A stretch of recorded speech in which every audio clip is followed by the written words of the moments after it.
Okay, yan mga kabadyans, no? So makikita na natin kung tama ba ang hinala natin na piston, no? May diferensya, no? So ayan mga kabadyans, na buksan na natin.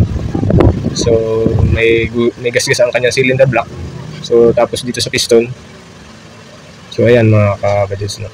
Nakita ko na yung tama ng piston. So ayan, basag yung pinaka piston niya, no? So ayan mga kabadyans, no? Yung pinaglalagyan ng piston ring. So yan yung naging diferensya, kaya nag-uubos ng langis, no? So ayan mga kabadyans.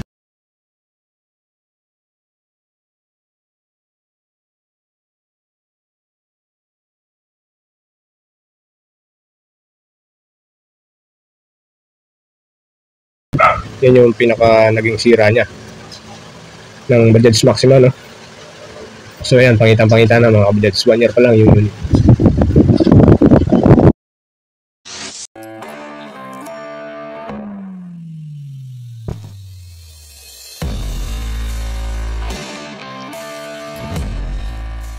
Project natin ngayong araw na to, no? So Bajaj Maxima Zay. So 1 year pa lang itong unit, problemado na si customer, no? So 1 year, pero ang tinakbo niya is 34,700 kilometer na, no? So yan yung kanyang kilometer. So 1 year. Ang problema ni customer dito, ang lakas ng bumawas ng langis, no? O ang lakas ng kumain ng langis ng kanyang makina, no? So halos 3 weeks pa lang, nauubos na yung kanyang langis at umiilaw na yung kanyang oil sensor, no, yung oil indicator. So yan yung problema ni customer. Ang kwento nga pala nitong unit na to, so nung unang change oil pa lang niya at pangalawang change oil sa marketing o sa kasa na kinuhaan niya, napansin na niya na nababawasan ng marami ang kanyang langis. Halos wala ng 1 litro yung nakukuhang langis dun sa kanyang makina, no. So ibig sabihin may problema ang makina, no. So yan yung concern ni customer dun sa kanyang service mechanic na kinuha na kasa. So ang sabi naman nung service mechanic ng kasa na kinuha ng unit, normal lang na nagbabawas ng langis ang Maxima size. So sa akin palagay, normal lang na nagbabawas ng langis ang mga ganitong makina, no. So pero pagka ganito namang kaaga o ganito ka press pa yung kanyang unit, hindi normal yung ganung nagbabawas agad ng langis, no. So halos 1 taon pa lang, ganun na yung problema.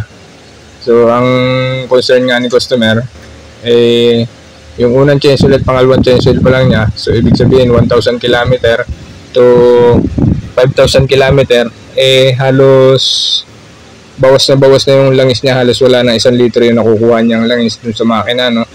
So ang sabi ng service mechanic ng kasa, normal lang yon. Ang gawin na lang ni customer, gawin niyan 3,000 km ang pag-change oil. So sinunod ni customer yung ganung running time ng pag-change oil, no, 3,000 km. So ang problema, ganun pa rin, mas lalo nang lumalakas, bumawas ng langis habang tumatagal yung unit, no, hanggang sa mag-1 taon at nawala na yung kanyang warranty at lumampas na siya dun sa kilometer na covered ng warranty, lumala na. 3 weeks pa lang,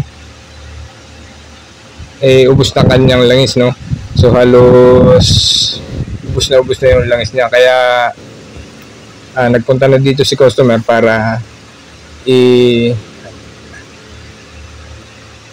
suggest na sa atin kung anong dapat gawin. So ayan mga Bajaj Maxima, no, napansin nyo meron ng langis dun sa pinaka dinadaluyan ng exhaust breather ng makina, no. Doon na bumubuga yung langis. So ibig sabihin may problema na ito sa kanyang cylinder block o sa barbulaman. So ayan, kung mapapansin nyo mga kabajaj, no, ang dami ng langis dito sa kanyang tubo na tinutusukan ng exhaust breather ng makina. So yan yung ating alamin, no. So, dahil dito na pinagawa ni customer, dahil naubos na yung kanyang warranty, lumampas na siya sa running time ng warranty, covered ng warranty, no. Ang pagkakamali lang nung service mechanic ng kasa na kinuhaan niya, hindi agad niya pinansin yung mga ganitong problema, no? So kaya sumakit ang ulo ni customer dahil sa ganung problema, no? So kapag ka ganung problema at napapansin nyo na bago pa lang yung unit nyo at sobrang lakas ng bumawas ng langis, hindi normal yung pagbabawas ng langis niya, talagang kailangan nyo ng ipaalam dun sa service mechanic, no? So hindi normal yung kanyang pagbabawas ng langis. So dapat yan, pag mag-change oil kayo, halos mahigit 1 litro pa makukuha. So kapag ka ganito kabata pa yung kanyang unit, dapat ganun ang makukuha mo langis, mahigit 1 litro pa o 1 litro at kalahati, no? So dapat ganun nakukuha natin sa pag mag-change oil tayo. So pagka halos wala ng 1 litro o kalahating litro na lang, may problema yun. May problema ang makina nyo. Kaya maging mapanuri din tayo sa mga ganitong issue, no, mga ka-Bajaj Maxima. Lalo na ganitong bagong-bago pa, halos 1 year pa lang, ganito nakalakas bumawas ng langis. So talaga may problema ang makina niyan, mga ka-Bajaj. So ayan, kinakalas ko na isa-isa yung mga dapat nating kalasin, no? So para ma-check na natin kung ano yung ba yung problema. Pero ang hinala ko dito, malamang sa malamang na may tama ang piston nito, no?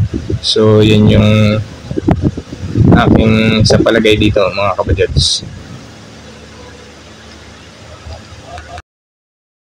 Okay, ayan mga Bajaj, no? So unti-unti nang nabubuksan yung kanyang makina, no? So kawawa naman si customer dahil problema sa panggastos. Dahil halos 1 taon pa lang niyang nagamit yung unit, ganito na ang problema, no? So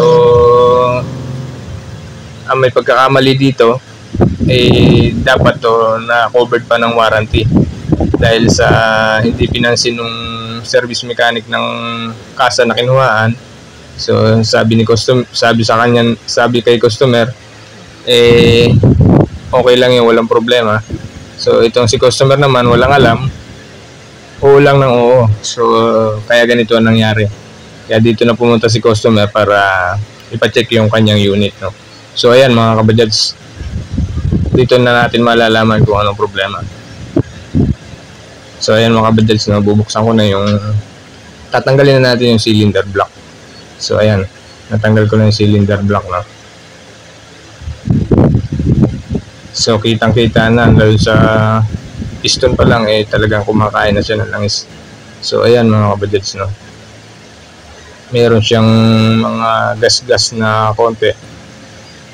Tapos dito sa piston, kung mapapansin nyo yung pinaka ibabaw ng piston, talagang halatang halata na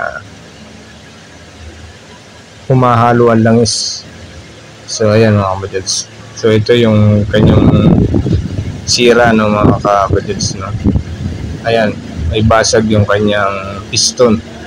So yan yung naging problema. Kaya ang lakas kumain ng langis ng kanyang unit, no? So hindi naman natin ito masasabi na dahil sa paggamit ganito masisira na agad, no? So ibig sabihin to, simulat sa pool meron na itong damage, hindi pa lang lumalala o hindi pa lang naaagapan. So hindi lang pinansin nung ating service mechanic ng kasa na may problema na yung kanyang makina, no? So ayan mga ka-Bajaj, no, basag yung kanyang piston. So ito mga ka-Bajaj yung kanyang damage, no, basag na yung piston, no? So kung mapapansin nyo, matagal na tong ganito dahil hindi pa bago, hindi yung pinagbasagan niya halos meron ng mga langis na pumapasok, no? So tapos dito sa part na to nagkaroon na siya ng baywang, no? Ayan mga ka-Bajaj. So papalitan natin ng bagong cylinder block ng unit na to. So dahil pagka ganito nagkakaroon ng baywang ang liner. So ayan mga ka-Bajaj. Tapos yung langis niya So ayan, ganyan na lang karami, no? Talagang wala nang 200 ml yung nakukuha. Wala pa isang buwan to mula nung i-change oil. So yan yung problema ni customer. So dahil nga sa hindi siya na-covered ng warranty, bunot bulsa na si customer, no? Dapat to nung una pa lang pinansin na nung service mechanic, na-covered pa sana ng warranty yung mga ganitong issue. Dahil itong mga ganitong issue is mga factory defecto. So ayan mga kabudgets, no? Basag na basag. So yan yung naging problema ni Maxima sa inyo. Kaya kapag kukuha kayo ng brand new na unit, maging mapanuri kayo. So dito lumalabas yung langis niya, no? Nagbo-blow by na siya. So kaya dito, yan, ito yung pinaka hose breather niya, no? So ayan mga kabudgets. Okay mga kabudgets, no? Kumpirmado na natin yung pinakasira ng unit, no? So ayan, kukunting-kukunti na talaga yung langis na nakuha natin doon sa kanyang engine. So tapos sobrang itim pa. Malamang sa malamang na may problema na rin ang clutch lining nito, no? So ayan mga kabudgets. Tapos dito sa cylinder block ang laki ng bewang dito sa may part na pinagbasagan ng piston. So yan yung naging problema niya, no? So sabi ni customer, nung una pa lang ramdam na niya na napakalakas ng maubos ng langis, no? So halos wala pa isang buwan na nauubos na ang langis niya. Kaya ang ginagawa niyang change oil, sabi ng service mechanic, 3,000 km para hindi masyadong kumunti ang langis, no? Yun yung sabi sa kanya ng service mechanic ng kasa. So hindi alam ganito na ang problema hanggang sa lumala hanggang sa umabot ng 1 taon at wala na yung kanyang warranty, no? Yung covered ng warranty. So ayan, naging problemado si customer, dismayado na. So kaya dito na sa atin dinala yung unit. So ayan mga kabudgets. So ang papalitan natin dito yung isang buong cylinder block. So ayan mga kabudgets, no?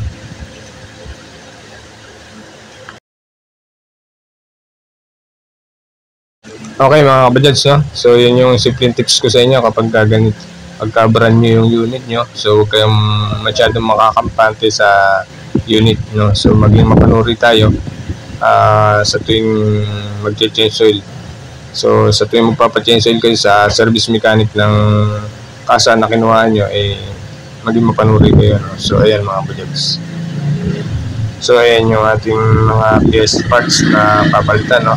So nagkaroon na rin ng problema yung kanyang timing chain, no? So kaya papalitan na rin natin. So ang ikakabit nating timing chain dito para mas matibay yung tension niya. So itong pang Kawasaki Barako, no? So parehas lang yan ng timing chain. So parehas lang na makapal. So yun yung ipapalit nating timing chain pang Kawasaki Barako para mas tumagal yung kanyang pagkasira, no? So ibig sabihin mag-extend yung kanyang pagkasira ng timing chain, no? So sa mga ganitong timing chain, ang ilalagay ko itong mga pambarako kapag makapal yung timing chain ng inyong unit. So ayan mga kabudgets, no? Ilalagay na natin itong timing chain ng pambarako, no? So medyo may kamahalan nga lang itong timing chain ng pambarako. Subok naman natin na mas matibay dun sa kanyang original na timing chain, no? So ayan mga kabudgets.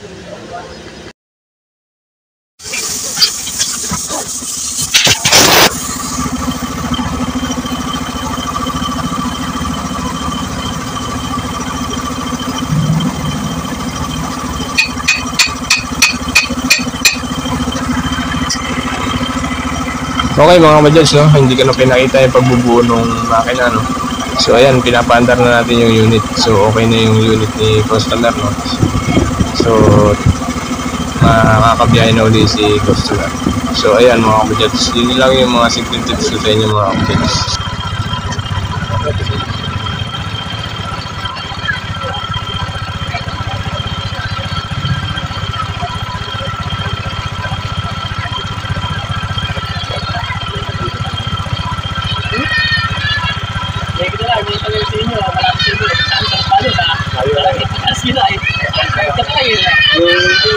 Yung service ng munisipyo ko, dito pinagawa. Nasa kayo, makikita yun. Ano lang yung talagang namin sa taon na yun? Nabigyan sila ng 5. Sa taon